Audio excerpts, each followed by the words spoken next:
I want to talk to you about unforeseen events. So, they have played a major role in your career for a long time. At 12, you had knee surgery that kept you out for 2 seasons.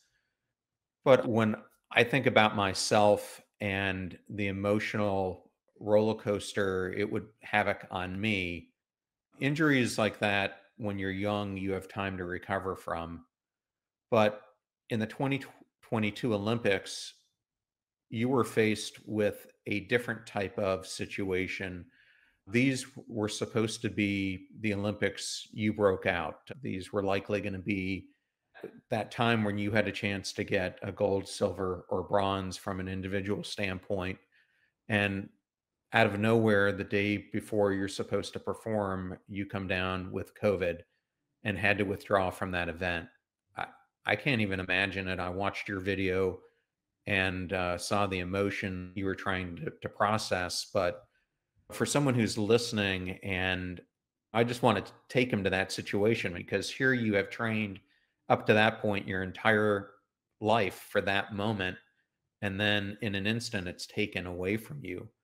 What was the hardest part of that experience? Was it missing your shot, or was it more feeling like the circumstances were out of your control?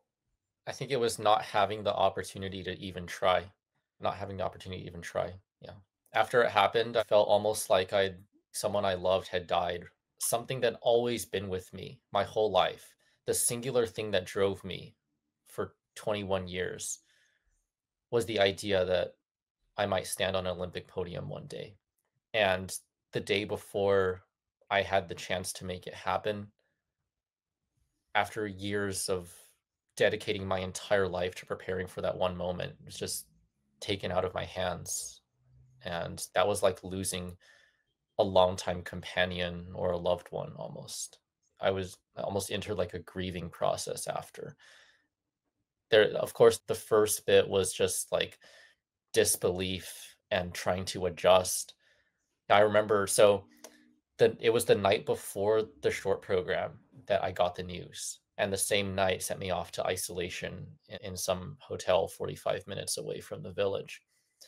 And I got into this room, and my whole body and my mind was just like screaming at me, like, "You're not supposed to be here. You're not supposed to be here." It's like mind body disconnect almost. And I still had my alarm set for 3:40 a.m. the next morning because that's when I was gonna wake up for the morning warm up. And I turned my alarm off. I turned my alarm off. It's one of the saddest things I've ever done.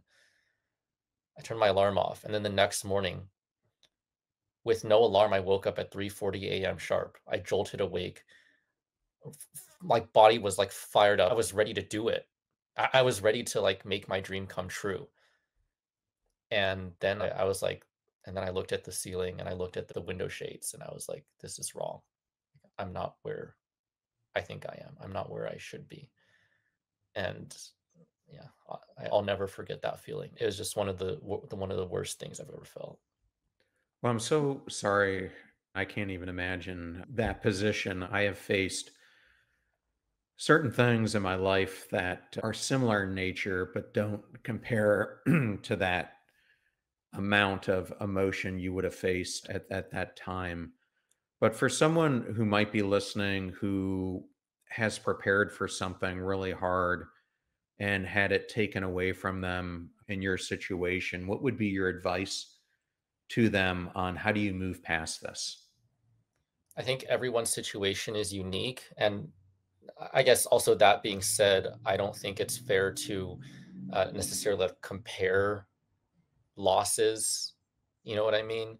I read a little bit about your background and the things that you've experienced, and I'm absolutely sure they were just as difficult for you. I think everyone's perspective is and relative frame of how they experience those things is equally valid. So I wouldn't necessarily say what I went through was harder or more difficult or more emotional or anything. But to answer your question, for people who, may be going through something similar, I would say try to have something else that drives you in the background.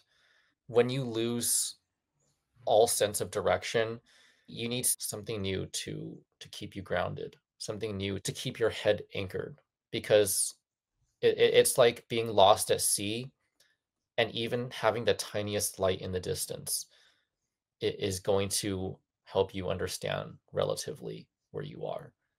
And even though you may not have the strength to start swimming at the moment, at least you'll know where you are. At least you'll know where you are. And I think that's really important.